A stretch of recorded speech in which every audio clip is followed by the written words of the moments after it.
Et avec vous, docteur Gérald Kierzek, on va s'intéresser à l'étouffement. Alors, lorsqu'une personne s'étouffe, c'est souvent très impressionnant pour l'entourage à côté de nous. Pourtant, il est primordial d'agir vite, avoir de bons réflexes. Et ça arrive parfois à table, d'ailleurs, quand on est en train de manger, quand on rit, quand on avale de travers, on ne sait jamais quoi faire. Alors, à part taper dans le dos, mais il paraît que c'est une connerie et vous allez nous expliquer ça. Non, c'est pas forcément une bêtise, mais il faut savoir quand Merci le faire. d'être poli. Et alors ça oui, pardon. C'est vrai Mais que vous êtes médecin, vous avez fait 12 ans d'études. c'est relativement classique de faire ou de ne pas faire cette connerie. Allez, je reprends votre terme. Non, mais c'est un truc qui est classique quand on a un repas. Alors moi, ça m'arrive à chaque fois sur des repas de famille où dès qu'il y a quelqu'un qui avale de travers, ce qu'on appelle la fausse route, puisque c'est ce qui se passe, on avale de travers, et au lieu de passer dans le bon tuyau, c'est-à-dire l'œsophage, ça passe dans le mauvais tuyau, la trachée, les voies respiratoires, et ça va irriter les voies respiratoires, d'où la toux. Alors ça, c'est dans le meilleur des cas, et c'est là où il faut pas faire la connerie d'aller taper dans le dos, parce que le corps étranger, il n'est pas coincé complètement, puisque si vous toussez, ça veut dire qu'il y a de l'air qui peut passer. Et là, systématiquement, quand ça m'arrive à table, les gens se tournent vers moi, forcément le médecin de la table, en disant mais fais quelque chose. Et bien justement, dans ce cas-là, il ne faut rien faire. Ah bon ? Parce que le corps étranger n'étant pas coincé complètement, il y a de la toux, il y a de l'air qui passe, la personne peut même vous dire j'ai quelque chose de coincé. Bref, il n'y a pas de détresse. Les gens n'ont pas de famille. Quand c'est quoi ça, on dirait Julie en train de parler il y a 2-3 jours. Là, ça va mieux quand même. Mais tant que vous parlez, tant qu'il y a de l'air, tant que vous toussez, tant que vous êtes vivant, il y a d'espoir. Eh ben oui, mais c'est qu'il n'y a pas de détresse respiratoire. En tout cas, il n'y a pas une seconde. Les secondes ne comptent pas. En revanche, il y a une obstruction totale. C'est-à-dire qu'il n'y a plus d'air, il n'y a plus de tout. Là, c'est une histoire de secondes. Alors, reprenons les choses dans l'ordre. Vous nous avez dit un peu rapidement que c'était une bêtise de taper dans le dos. Pourquoi c'est une bêtise ? Alors, parce que le corps étranger qui est coincé, mais qui n'obstrue pas totalement les voies aériennes, si vous tapez dans le dos ou si vous prenez un gamin par les pieds, parce que c'est parfois ce qui se passe aussi, vous risquez de déplacer le corps étranger et d'aggraver la situation. Et d'aggraver la situation en coinçant complètement le corps étranger qui là va obstruer totalement le flux d'air. Donc quelqu'un qui tousse, quelqu'un qui s'étouffe comme ça, qui s'étouffe entre guillemets, parce qu'il ne s'étouffe pas réellement mais qui tousse, il faut lui faire manger de la mie de pain, il faut qu'il tousse, c'est-à-dire que les efforts de toux vont déplacer spontanément et vont peut-être éliminer le corps étranger et ça devrait passer tout seul. Si à quoi ça sert de manger la mie de pain puisque c'est pas le même tuyau ? Oui, c'est pas le même tuyau, mais ça va.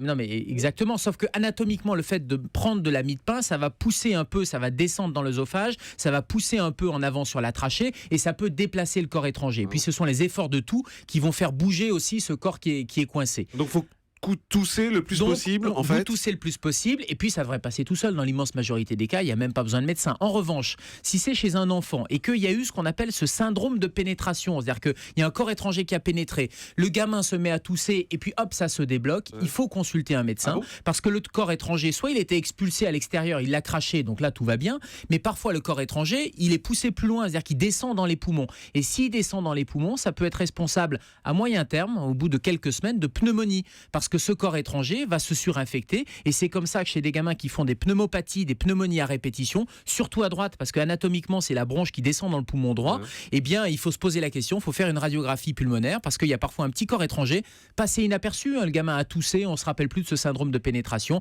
et ça fait des pneumonies à répétition. Mais le message c'est que si l'obstruction est partielle, si vous toussez, si vous arrivez encore à parler, on tape pas dans le dos, on attend que ça passe. Si ça ne passe pas, on ira voir son médecin traitant, un ORL ou on appelle le 15 éventuellement pour être orienté. Mais il n'y a pas d'urgence vitale à la seconde près. Et si c'est un liquide, c'est pareil Alors, si c'est un liquide, c'est pareil, sauf que le liquide, vous ne vous étouffez pas avec, y a pas de avec un risque. liquide. Il n'y a pas de risque particulier, sauf si c'est un liquide en grosse quantité.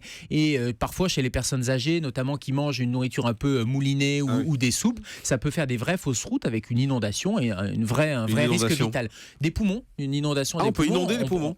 Le liquide, il va tomber forcément. Non, mais c'est un peu de liquide. C'est un peu de liquide en mais général. quelqu'un qui ne se rend pas compte ou qui a des troubles de la déglutition, des personnes âgées qui sont un peu dans un état ou dans des états de démence avancée, par exemple, on voit beaucoup dans les maisons de retraite, c'est une cause majeure d'accident, la fausse route alimentaire, voire même de pneumonie, voire même de décès. Isabelle Queneau.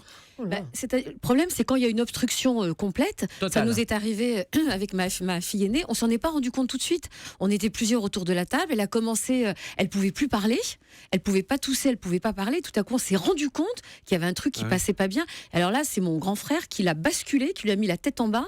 Et c'était avec de la peau de raisin. Avec un raisin, c'est la peau qui a obstrué en fait. Et qui se collabe et qui obstrue la trachée. Alors ça, c'est le deuxième cas de figure. Et là, il faut réagir. Et là, les gens, ils doivent se tourner vers la personne qui sait faire. Mais tout le monde devrait avoir ses réflexes. Quelqu'un qui ne peut plus parler, qui porte souvent ses mains à sa gorge en disant, on a l'impression, alors là du coup on peut croire au début en disant arrête de déconner parce que ça peut être comme une espèce de simulation, mais c'est rapidement subi, on comprend que la situation va dégénérer parce que la personne ne rigole pas du tout, a les mains portées à sa gorge, peut perdre connaissance et il n'y a surtout pas d'air, pas de son qui sort, c'est-à-dire que l'obstruction est totale. Et là, il y a deux techniques à connaître. La première technique, c'est de taper dans le dos et c'est là où il faut taper dans le dos avec le plat de la main. Dans ce cas, quand la personne ne peut pas parler ni respirer. Dans le cas d'une obstruction totale, on tape dans le dos chez l'adulte et on tape avec le plat de la main entre les omoplates. Donc vous lui donnez 5 grandes claques dans le dos. L'objectif, c'est d'aller bouger ce corps étranger, d'aller le faire bouger, soit l'expulser, soit le faire tomber plus profondément dans les poumons, mais en tout cas de dégager ce tuyau-là. Et si les 5 claques dans le dos ne marchent pas, donc c'est une alternance de 5 claques dans le dos avec la fameuse méthode d'Emlich, c'est-à-dire que là, on se met derrière la personne. Ouais. Donc vous enlacez la personne, vous mettez dans son dos, vous mettez votre poing dans son creux de l'estomac et vous allez tirer vers vous et vers le haut. L'objectif, c'est d'aller faire... Vous allez tirer votre poing, vous mettez le poing dans le creux de l'estomac, vous êtes derrière la personne et vous allez tirer vers vous ce point-là et vous allez... Ah, on le pousse vers vous. Le poussez, pas le tirer. Non, vous le tirez vers vous, vous êtes derrière et vous tirez vers vous et ça fait piston. L'objectif, c'est d'appuyer sur l'abdomen et d'augmenter la pression pour faire remonter le diaphragme et chasser l'air qui est dans les poumons. C'est un peu comme un bouchon de champagne qui va sauter puisqu'à force d'appuyer, de faire une hyperpression... On appuie 5 fois. 5 fois de suite. Comme ça. Voilà. Et si la personne est déjà par terre, est déjà tombée, vous mettez à califourchon dessus et vous mettez votre poing en direction de sa tête, dans le creux de l'estomac et vous allez pousser pour pouvoir chasser l'air qui est dans les poumons, faire une pression dans l'abdomen. Il n'y a pas de risque de toute façon à faire ça. Parce que le problème quand on a un geste comme ça que vous nous expliquez, que les gens vont retenir sans doute aujourd'hui, c'est de se dire, mon Dieu, mais est-ce que je risque pas de lui faire du mal? Si vous ne faites rien, vous n'aurez pas le temps que les secours arrivent puisqu'il n'y a plus d'oxygène qui passe. Donc il faut faire ce geste-là.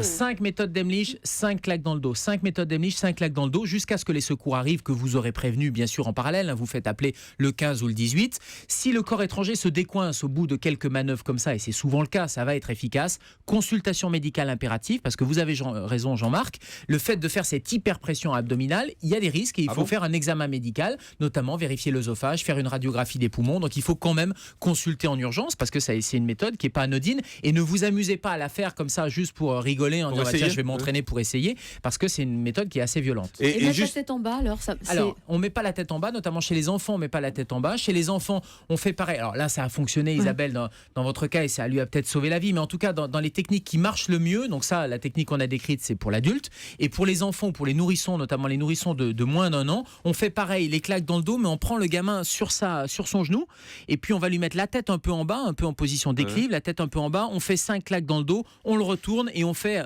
l'équivalent de la méthode d'Emlich, c'est-à-dire qu'on va appuyer sur son thorax.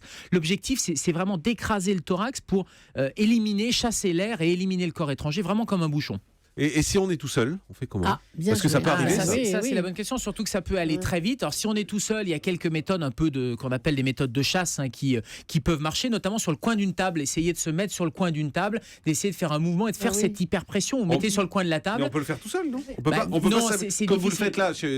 La méthode d'Emlich, c'est compliqué de vous la faire tout seul, c'est-à-dire mettre le poing et essayer de tirer. Par contre, vous pouvez mettre sur le rebord d'une table, sur le coin d'une table, et essayer de vous appuyer dessus pour que ça chasse. Exactement, il y a Jean-Marc qui fait un peu l'espèce de danse un peu bizarre, mais en tout cas de vous appuyer et donner un coup violent un peu dans l'estomac pour pouvoir chasser l'air et voilà, et essayer surtout d'aller chercher de l'aide.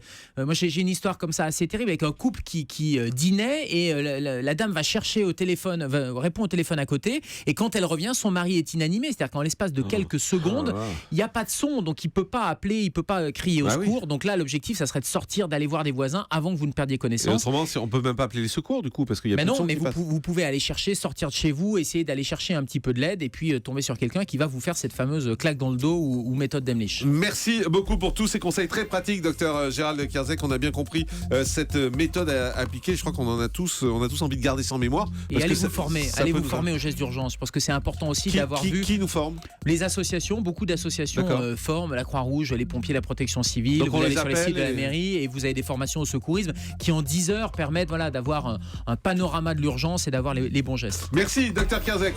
Europe 1